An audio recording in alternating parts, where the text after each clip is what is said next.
What's happening, YouTube? It's Simon466 Cards, and my goodness, do we have some crazy card drama to talk about today. We've got it all in this story. We got a Jordan Star rookie card selling at Goldin, but then maybe being a fraudulent sale. We've got a mole that maybe works at Goldin.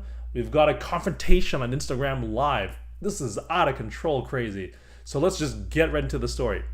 This starts with this sale of the Star Michael Jordan rookie card in a PSA 8 selling on September the 2nd on Goldin for $244K, breaking all sorts of records with this sale, and this sale really representing the meteoric rise of the Star Jordan rookie card after PSA started grading it a year or two ago.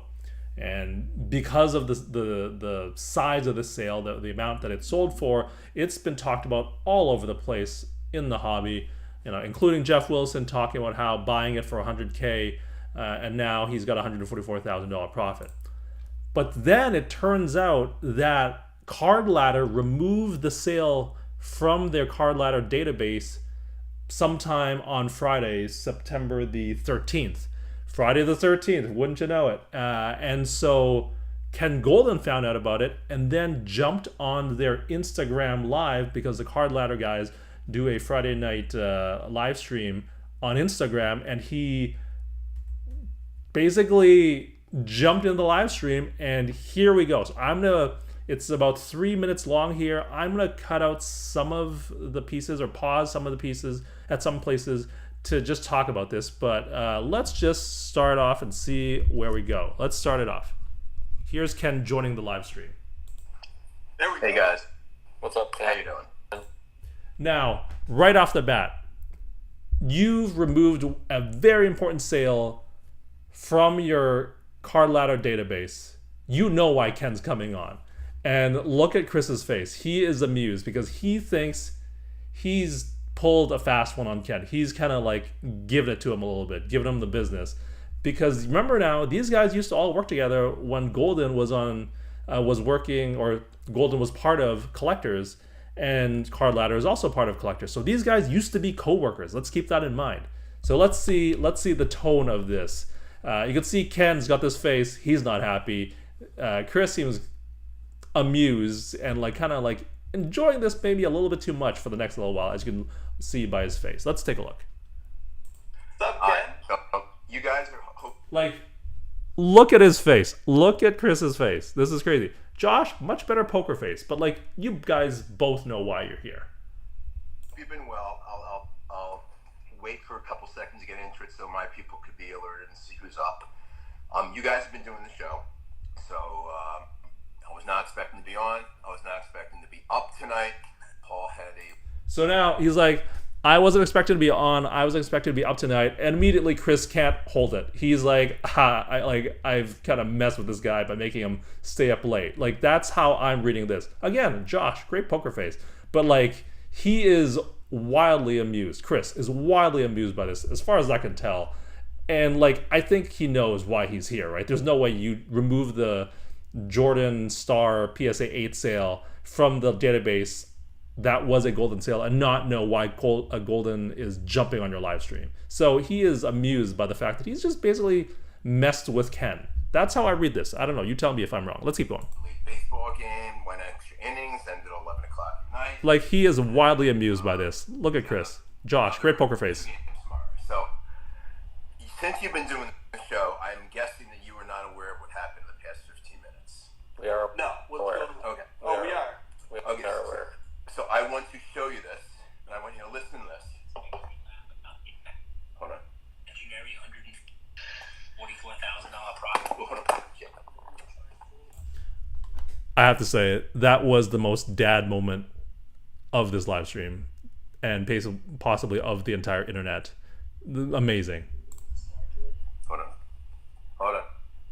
Remember when Jeff took his victory lap about the imaginary $144,000 profit he would have This is made on Kate's this lawyer. card? Yep. Tonight. Over $244,000. Listen carefully. Well, somebody call Snuffleupagus, because this card sale has been removed from CardLadder. Looks like it's not being paid for.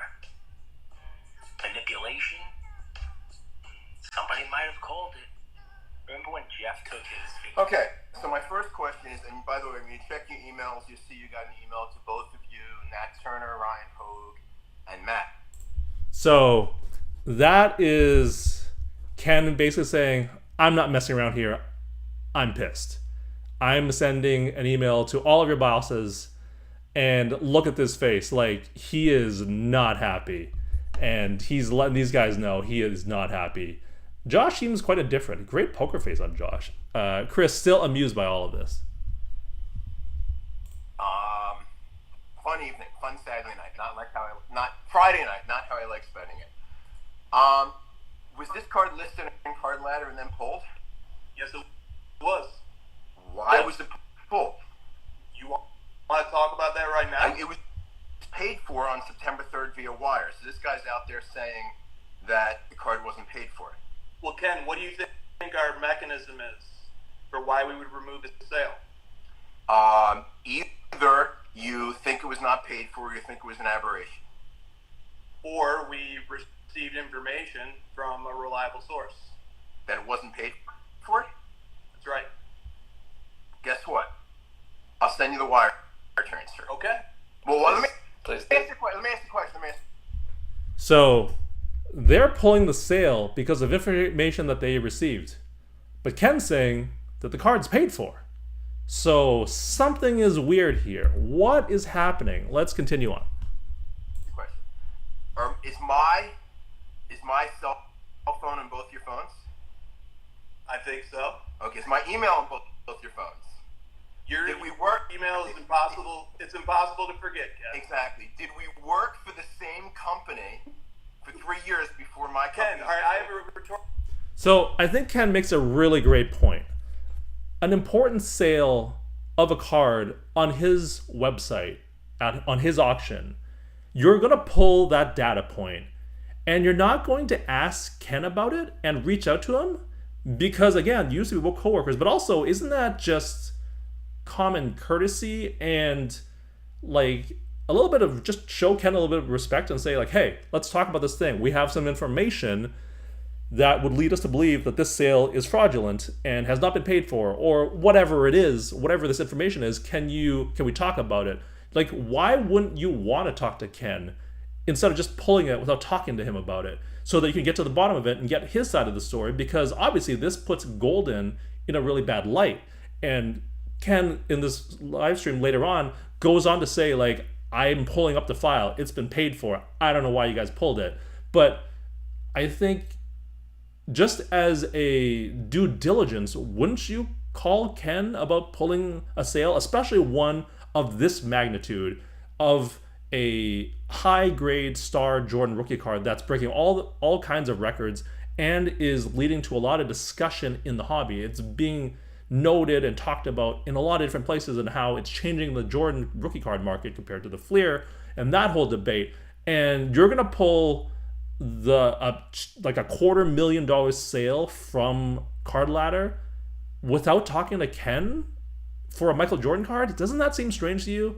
That they wouldn't talk to him first before doing that, to make sure they have the other side of the story, to make sure they have all of the facts? I think, quite honestly, that's poor form. Let's keep going, because it gets juicier somehow. Somehow it does, but it does. Rhetorical question for you, Ken. Yeah. What name or what entity affiliation do you think would cause us to believe that they are credible and to remove the sale? I have no idea, but it can't be anyone from Goldin. You can ask, right? Well, So it would only be that situation. that's impossible. I mean, I guess you don't have to tell me in case I'd prefer to something went with. confer it with you privately, yeah. Okay, that's fine. We can talk. You can text me. We can talk after. What time you guys get? Here's the bottom line. The card was paid for on September 3rd. Okay. It shipped on September 4th. All right, so I'm going to cut it off there. Ken does stay on for a lot longer. He goes on to verify that the sale was paid for on September 3rd. The card was shipped out on September 4th, along with other cards. The person who bought the card has bought a bunch of stuff with Goldin. It wasn't his first purchase. But this is really interesting because Chris is saying that someone at Goldin gave the guys at CardLadder a heads up that the sale was faulty. There was something wrong with it. There was something shady about it. Who knows what exactly, what information they were given. But Ken's saying, what are you talking about? The card was paid for and we shipped it. So everything's on the up and up. And this is like, if you want to go conspiracy theory hunting, here we go. Like, you've got a possible mole at Goldin who's giving and feeding the guys at CardLadder's information, insider information. And now Ken, I assume, has to, go on a rampage and like suss out who the mole might be at his own company, which is obviously uncomfortable, and that's going to lead to all sorts of drama at Goldin. But then at the end of the day, the card was paid for, so even though there might be something shady about the sale or whatever, shill bid, I don't know, but at the end of the day, the card was paid for and they shipped it, so you can't actually question the sale, can you? I don't know. You tell me. So that's it. There is a whole lot going on. I'm sure everybody and their uncle are going to be talking about this. I'm not fully sure what to make of it, but there's got to be more to come on this. I don't think the CardLadder guys here, Josh and Chris, can get away with just saying we pulled it without explaining why they pulled it. I think the hobby as a whole deserves to know why. I don't know that they're going to reveal their source to anybody, especially to Ken, because let's be honest, that source will get fired if it's revealed who it is. But at the very least, they need to explain why they pulled the sale, especially considering that Ken is saying the card was paid for and has been shipped. So this story is absolutely bananas. There's definitely more to come on this one. I'm sure everybody's going to have an opinion, but I think from the get right here, this first blush and first reaction, it seems like the CardLadder guys didn't quite do their full due diligence to do something of this magnitude, to pull a sale of such an important card at such a high dollar amount without just picking up the phone and calling Ken or emailing him. And Nat Turner's gonna have to weigh in now. It's gonna be a whole gong show, and I look forward to seeing what will happen. Would love to hear your thoughts and comments on this one. This is, get out your conspiracy theories. You can go all sorts of different ways on this one, with whether or not it's fraudulent, who's the mole at Goldin, did the CardLadder guys do the right thing, should they have contacted Ken? There's so many different angles to take on this. But I'm hopefully going to get this video out soon, because I actually managed to watch this live on Instagram when it happened, because I saw Ken jumping on the Instagram live and I got a notification on my phone with the CardLadder guys, which I thought was weird because it was midnight or past midnight. And good thing I did, because I was shocked out of my mind when I saw what went down here. So never a dull moment in the hobby, never a shortage of hobby drama. Again, would love to hear your thoughts and comments on this one. This one is just wild. I don't know what to make of this right now, but those are my thoughts. Talk to y'all soon. Thank you, as always, for listening and watching, and I will, like I said, talk to y'all soon. I am rattled. Oh, man. Woo!